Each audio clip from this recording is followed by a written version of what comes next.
7 மணி வரைக்கும் எனக்கு டைம் கொடுத்தாங்க. இன்றைக்கி 7 மணிக்கு மேலே நிற்க முடியல.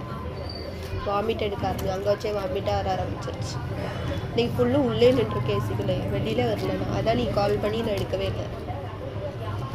எப்படா வெளில ஓடியாருவோன்னு வந்து எழுதிட்டு இருந்தேன். இருந்தாலும் அப்புறம் சார் உல்ட்டி எடுக்க ஆரம்பிச்சிட்டு சார் நான் போகிறேன் சார் क्या हो गया उल्टी आ रही क्या चलो चलो कल அமைதியாக பேசுவார். ரொம்ப நமக்கு மேலே அமைதியாக பேசுவார்.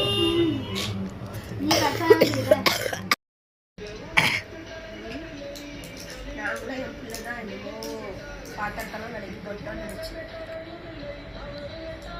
நீ செஞ்சு தள்ளிட்டாலும் அப்படி அடுப்பு வேலை யார் பார்த்தா அடுப்பு எப்பவுமே ரிப்பேர் பண்ணிட்டு வந்தார் 4 மணிக்கு.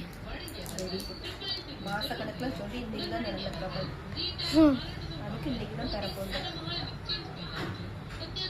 இவ்வளோ பெரிய மாத்திரையாமல் கொஞ்சம் சின்ன மாத்திரையாக தரலாம்ல. அந்த மாதிரி எனக்கு டியூப் மாத்திரை தான் பிடிக்கும். இந்த மாதிரி இப்படி தந்துருக்கலாம்ல. நார்மல் அடுப்பு ஆஃப் பண்ண மாதிரி தானே ஆஃப் பண்ணிட்டியா இல்லையா? மூடி வை. குழம்ப கரண்டி வச்சு கிண்டி விடு. குழம்பு கிண்டி விடு மேலே. என் அடுப்பு அன்னைக்கு ரிப்பேராக இருந்தால் அந்த அடுப்புக்கு தான் பயப்படணும். இப்போ நல்லா தான் ஆக்கியாச்சுல, அப்புறம் இதுக்கு பயப்படுத? ஒன்றும் இல்லை, கரெக்டாக தான் இருக்கு. வா, இப்படி தான் இருக்கும். வா,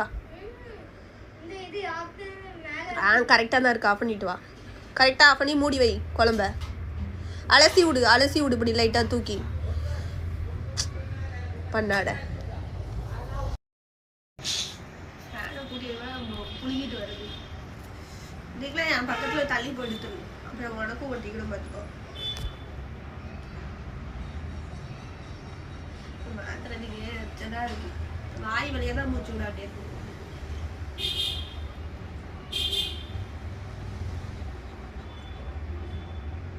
கையெல்லாம் நடுங்குது. வரு மோஸ்ட்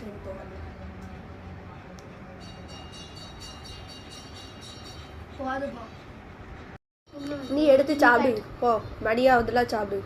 சோறு தட்டா ஆஹா உனக்கு இருக்குதான்னு சொன்னார்ல. எடுத்து சாப்பிடு. சப்பாத்தி அப்பாவுக்கு வாங்கிட்டு வந்துருக்காரு. அதில் சப்பாத்தி இருக்கும். நீ ஒரு சப்பாத்தி எடுத்துக்கோ, கூட்டு எடுத்துக்கோ, சோறு வச்சுக்கோ கொஞ்சம். டி அவ்வளோதானே. முட்டை இருக்கலாம். உனக்கு பிடிச்ச முட்டை இருக்கலாம், சாப்பிடு. இல்லை கருவு எடுத்து தின்னுட்டு முட்டை கருவை மாத்திரம் போட்டிருக்கேன்னு. அது அவர் பண்ணாரு, நான் பண்ணல. அவர் தான் சாப்பிடவே இல்லைன்னு சொன்னீங்க. அப்புறம் என்ன? இல்லை, அது உடஞ்சிருக்குன்னு நினைக்கிறேன். நான் ஃபுல்லாக எடுத்தேன். சரி, போய் எடுத்து சாப்பிடு. போப்போம் சாப்பிடு. மணி ஆகுது 11 ஆக போகுது. சாடு.